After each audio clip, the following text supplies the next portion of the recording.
Hi, Gabe. Cool. Let's get started. I had, I guess, yeah, for posterity, this is the groups and projects, Simplified Groups and Projects Working Group. It's, what is it? It's July 23rd, 2020. I had the first agenda item, and I kind of wanted to talk through an MR that I opened to restate, refine, and clarify our exit criteria. And then along with that, have a conversation quickly, just to see if we agree on that and align, and then talk about, I think, where we want to go from here. Is where we're at so far. And Daniel, to kind of catch you up if Mike didn't share. But we have a technical path forward. Alex and the rest of the group have done a phenomenal job kind of unpacking what exists and how things are structured. And we feel some level of confidence that we can move forward with a solution and not be completely stuck in not understanding how we might go achieve that technically. So that's exciting. I wanted to talk about, okay, well, where do we go from here and what's left? So I open that MR, feel free to take a look.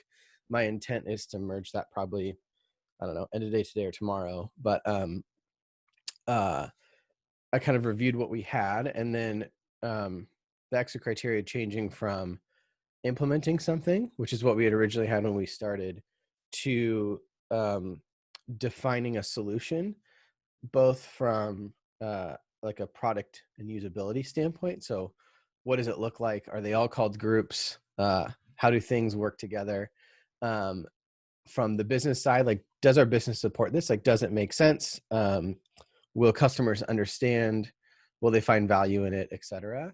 And then find some metrics we think that we can attach to this that will improve. And that could be, I think Gabe had listed in the original working group MR, like sort of usage, which may be the right metric, but we can also debate that and figure out if it's maybe it's a more of a usability thing. Maybe there's some usability scores or something along those lines.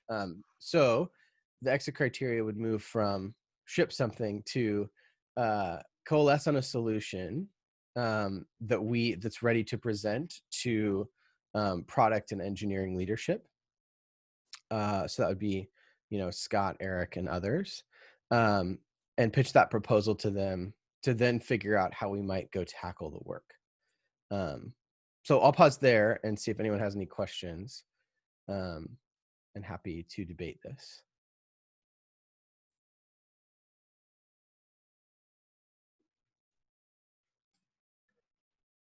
Oh, and also, sorry, one more thing. I thought I'd try and put a time box on it for us, and see if by the end of, before the end of Q3, Gabe, you and I talked about a date here. I forget which date it was, but we should use that date. But basically to get it done so that we could have that pitch to Scott and Eric. And if it made sense, make a decision whether or not to prioritize work against this, like iterate towards our solution via like an OKR or something like that, if they chose to do that. So end of Q3. Yeah, I think the kind of goal is, if we do want to move forward with like a solution, because of the fact that it spans most of the product, we would need like a high level of coordination. In order to get a high level of coordination, the only way that I think that would work within GitLab is through an objective and a key result. So the working theory is that if we are able to present a compelling solution that kind of crosses all of the T's and dots all the I's for usability, business viability, value, and technical feasibility, maybe even like with the working prototype, a demo, whatever that is, that we can get Scott and Anoop on board, who then can get Sid on board to create a top level objective to like move in this direction. Otherwise, I don't know how we'll be able to pull it off at scale just ourselves. I could be wrong. If you guys think we can, then by all means. Do we need the buy-in for because you anticipate that we're going to need a lot of other people involved, all the other teams, for example? Alignment is what we'll need, right? I would think, right? 'Cause everybody's adding features to groups or projects or building like locally optimizing for the roadmap. And so I think what Matt Gonzalez said, he's like, until y'all give me something better, I'm going to keep adding stuff to groups. Although I'm thumbs up. I think this is an awesome thing, and I would be happy to see it in the product. Right. So how do we get other product managers to put things on the roadmap that help? If it is that big, if it's really small and it's something that we could get done as a working group, then I think we could consider updating our exit criteria and recruiting a couple other folks and building it ourselves once we get approval. Yeah, from my perspective too, it is the organizational buy-in as well to commit to doing this, right? Even if say we could take, some significant percentage of the manage, engineering resources and a significant percentage of the plan stage engineering resources for say Q3 and Q4 to go after this. And, Eric and Tim Zalman and whoever are supportive of that. I still think we would need organizational buy-in from all other stages, like the wider community, like lots of different areas, because it's going to change so much. Even at the end of the day, like technically speaking, we're not, throwing out everything as we make this change, because there's a lot of underlying components there that we can use, but nonetheless, it's a fundamental change, and those sorts of things require support from leadership. I think as well, having some idea, like we did say in point A, the rough understanding of the technical solution is important. And then also, like for my team, so like Marcus on the call here has been working on group level wiki for at least 6 releases, Marcus. I haven't been keeping track, but it's been a long haul, half a year of work.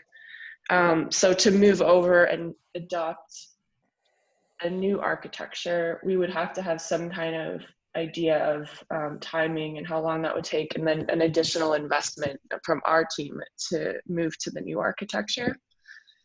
So I think a loose order of priorities of like which features went when, like people who are bought in could potentially say like they're first on the roadmap to adopt this. And then also timelines around it, or like how long we think it would take. But we don't know that until we have the architecture and how we're going to do it in terms of how long it might take. So I agree with that. I agree we need to support as well. And I feel like to get that support, some of the exit criteria of this working group has to involve like something tangible to kind of help people understand what it is we're doing and why it's valuable. And I think, Gabe, you pointed out that could be a prototype, it could be a demo, it could even be like a really clear iteration plan of like the first few things that we want to do to prove or to validate the solution that we come up with. And I guess when I'm thinking about that, I'm thinking about more product initiatives, because the one thing that I would be skeptical or hesitant about as exit criteria for the working group is like there's lots of technical work involved. We present that and say that it's just going to make the world better, but it's not going to be obvious to people how or why. So I think having something, I don't know what that something is. I think that's probably like people on the product side of the business will have much better visibility of what that thing should be to get support from the organization. We spoke about this a few weeks ago. Is it the introduction of teams? Is it moving wikis to groups and projects? Is it moving issues to groups and projects? I don't know, but something tangible that proves what we've come up with actually does make our lives easier. Yeah, I think it would be having all the planning functions at the group and project level. Because like right now, epics aren't being adopted because people just work in projects. And so you have to jump back and forth between the two. And issues aren't at the group level. So I have to jump back and forth between the two. And I think like that would be one of the compelling reasons from the plan standpoint. But I think from a broader standpoint, and I'll put this in the agenda somewhere in just a second. Justin's on typing, so I don't type over him. This is one of the strategic themes for the dev section, and it's more DevOps for more personas is the TLDR. Right now, we get dinged quite a bit for let's see, the reasons. I'll just type this out. Would be DevOps for more personas.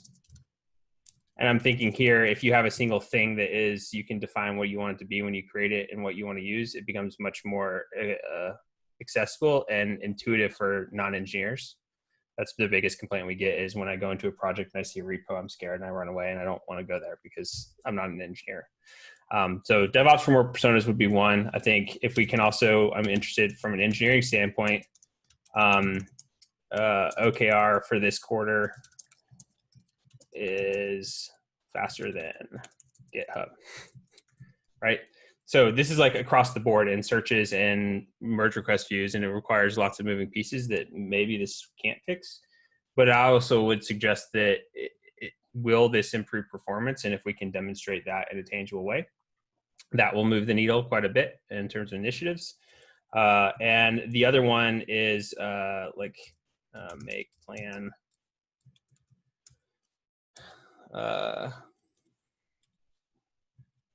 This would sort of be like enable plan to better compete with Atlassian Rally version 1.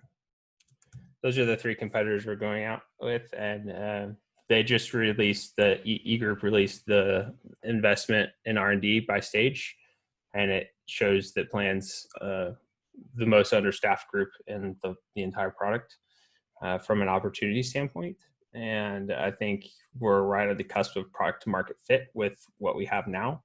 And I think that this would be like the thing that would take it to the next level in terms of it being more widely adopted. So those would be like the 3, I guess, product initiatives that I can think of just off the top of my head. I can work on more.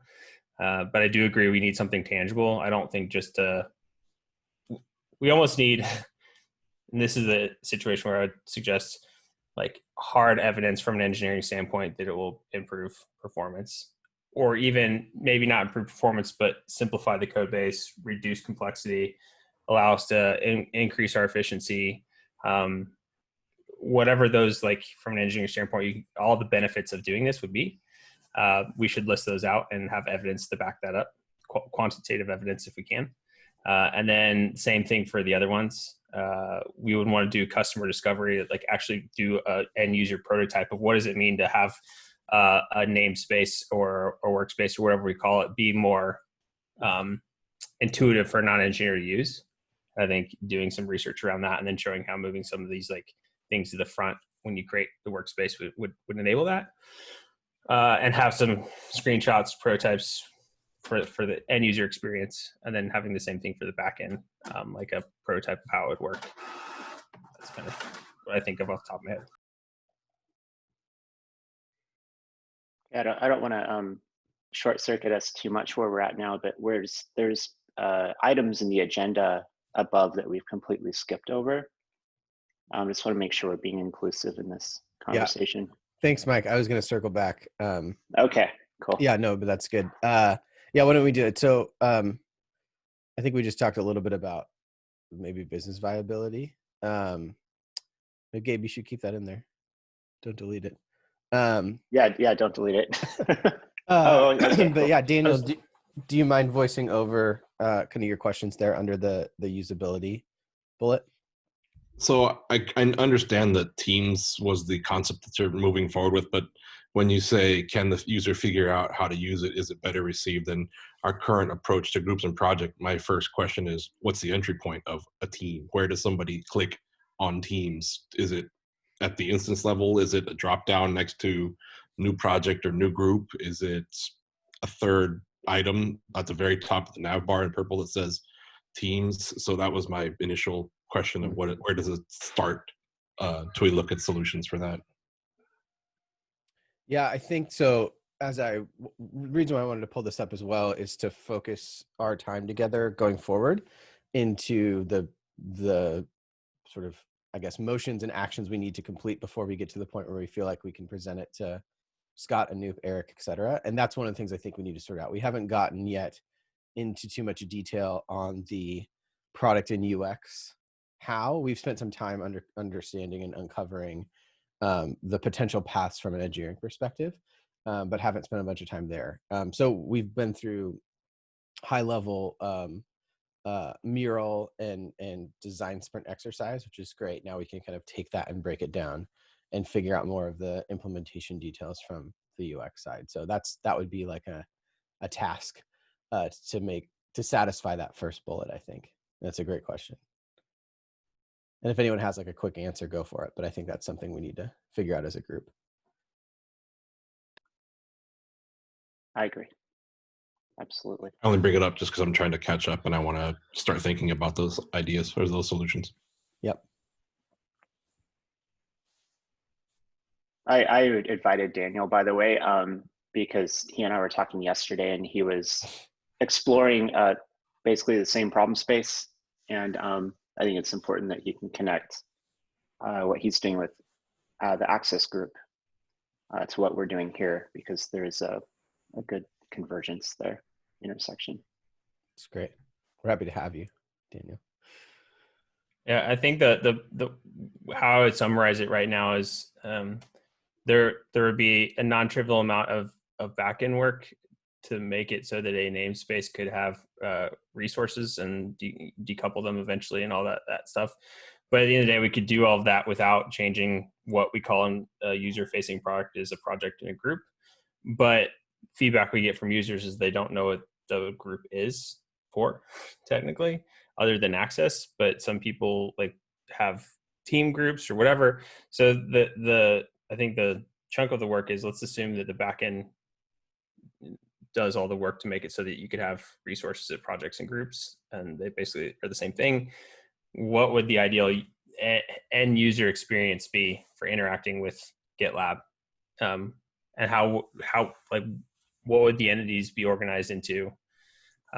Because they can be very flexible at this point. Like they can be just a repo, they can be a repo and issues, they can be just issues, they can be just a wiki, they could be eventually just a design management thing, it could be just a group of people with nothing else attached to it. And how do you take something that is that flexible and make it intuitive for the end user? Whether that's an engineer or a non-engineer is like really the problem to solve. Does that help?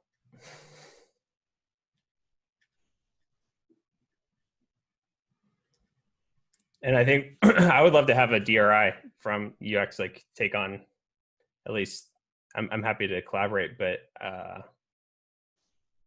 we need to talk to customers about it, and we need to kind of do the formal solution validation process from that standpoint, but like kind of at a macro level. I think that's sort of what I'm to play with in my work with Access, to figure out how this all connects at my stage or in my group. So maybe I should take that. I don't know.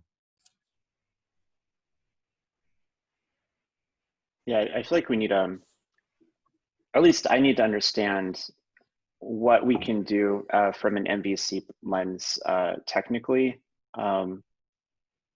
because I think like the scope of designing teams for GitLab across GitLab, that's a huge scope. I think we need to pick one aspect, which is like teams are people plus issues, and then just picking one moment or like one small workflow to think through that, and through the lens of like technical constraint. And I'm still trying to wrap my head around technical constraint. So. Yeah, I think that's also my difficulty there, in trying to figure out the next step in terms of like, what does an MVC look like? What does a prototype look like? Even at the wireframe or just boxes and squares, apart from what the boxes and squares Alex has already showed me.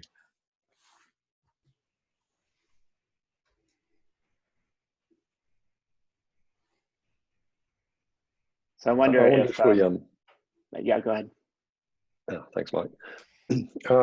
Yeah, Gabe mentioned a few weeks back that one potential way around those sort of technical limitations to our thinking would be just to shoot for the ideal, at least initially. And I think for me, at least, as someone on the back end, it would be interesting to sort of hear from the UX folks how they might see this thing working if there were no technical constraints. I think that's sort of what I wanted to go through, was say, like, I'm going to spitball this and just throw an example at the wall. And then somebody with a technical expertise say, no, that's fairy dust and unicorns. That's not going to work. And at least then I have the boundaries or the barrier of my concept and not just a cloud, right? Yeah, and I think that would be a quicker process too. You could come up with an ideal more quickly, I think, than trying to think through where maybe limitations exist. I think the reason why I encourage that is when we build this, we will build it in a very MVC way, right? We'll pick the smallest thing that we can possibly deliver and ship that. But one of the things that I think I've seen is all these different product teams are locally optimizing for the roadmaps. We've kind of invested in an abstraction that maybe is not the best abstraction for our end users. That's super scalable. So that's sort of like where I'm saying, if we, without changing the features, if we were just going to change how things were organized, right? What would be the ideal way that we would do that? Yeah, I wonder, I kind of get the impression that there's quite a bit of technical debt in the sort of engineering side that's just accumulated over 10 years. And I wonder how much of that has shaped the product decisions. So it would be nice to just see what we could think of starting from scratch for, maybe a couple of weeks. And then, like Gabe says, the MVC is going to be a fraction of that anyway. So it'd be nice to have a vision, at least, so we're all sort of on the same page.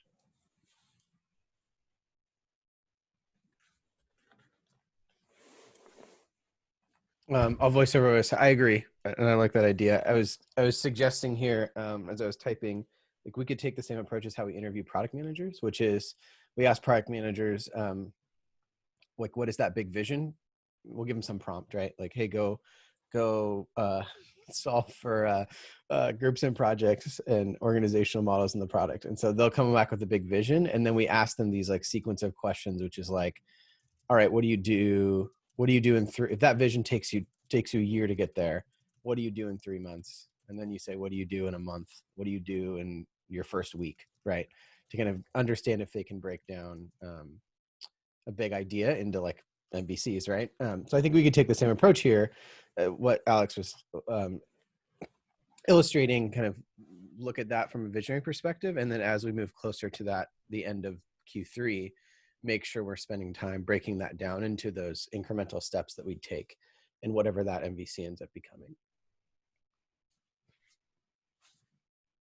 Yeah, I think part of this working group is, at least for me, it's sort of like readdressing the problem with fresh eyes, sort of reworking the solution from sort of first principles. Mm-hmm. I think it's worth a shot. Mike, sorry if I stepped on your comment. What you want to voice over what you were? Not at all. Sneaky typing I was doing. Yeah, I just said I think we could cross-functionally generate some hypothetical workflows for teams or people plus issues to start the exploration engine. Now I keep coming back to teams or people plus issues because that's what we converged on the last time we were all together talking through the complexity of this. I think my main point is like getting together with a finely scoped idea for an MVC. So we're not talking about workflows for the whole product and what would teams look like across the whole product. But come together with a cross-functional team to make some very lo-fi workflows that are just note cards. Because I think we need that shared understanding about where UX proposal kind of came from and why it's proposing what it is, so that we can consider it, I think, more deeply, especially from like a technical lens and an MVC lens. So I think that what I envisioned would be very similar to what we did last time, where we were on the Miro board and we had note cards and we were generating ideas, but it would be more scoped to an idea like teams or people plus issues. Is that too limiting though? I mean, I agree with it, but then there's also like the solving for this unlocks a lot of other things on the ops side of the company as well. I would imagine, like from more complex parent-child pipelines to like crazy things you could do, from having nested repos to sharing, configurations from the quote unquote group level. I wouldn't necessarily be a commitment to only explore that. It would be the first thing to explore. Okay. Given the attendance that we have, I think it's probably more in our wheelhouse. Yeah, I don't see any ops people here, so I don't know much about ops other than being a user of the product. Yeah, Mike, I think that's right. And Gabe, you could extend teams and people plus issues to like teams and people plus plan. Like you could extend issues to other planning artifacts, because maybe we should think of it from what is your planning use case, and or the set of jobs to be done, and again, can we like change the product to meet those needs better, versus like just one individual feature artifact, right? But I think that's a good way to scope. I also think it's ambitious enough to be visionary with it, as to what Alex stated, and we can work out the other details later. So I think, because we're coming close on time, I think really, and I'll do this visually in the notes document, but it's like we should spend most of our time here on usability over the next several weeks, I think. And the business viability and value parts of completing everything we want here before we propose it to leadership can be done, I think, fairly quickly by Gabe or myself, or other product folks, and obviously get feedback from y'all. But I think for the best use of our time, it's really dig into these usability pieces. So I didn't hear any dissent on stating this exit criteria, so I'll go ahead and merge that MR, and I'll add, maybe refine the comments I made in there to include some of these notes we've been talking about. And then Daniel, it sounds like you may be signing up to be the DRI for some of these UX pieces, but I don't want to put you on the spot to make that commitment, but we can dig into that more next week and start to plan out some of these actual work motions to break this stuff down. Can we also, sorry, go ahead. No, I was just saying, I don't think I have any objections off my initial assumptions, like I said, because I'm already working with stuff like this. But I definitely will just hit up everyone for support and questions if I have them. Of course, yeah.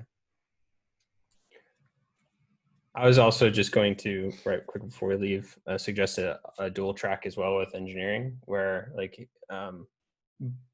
doing whatever sort of prototyping, proof of concept, and then collecting as much quantitative data as possible about how this will improve technical debt or improve performance, help us become faster than GitHub if it does it all. That's just a hypothesis that I have.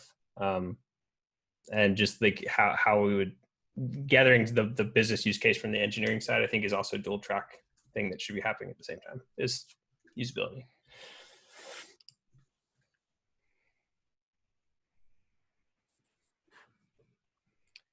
Okay.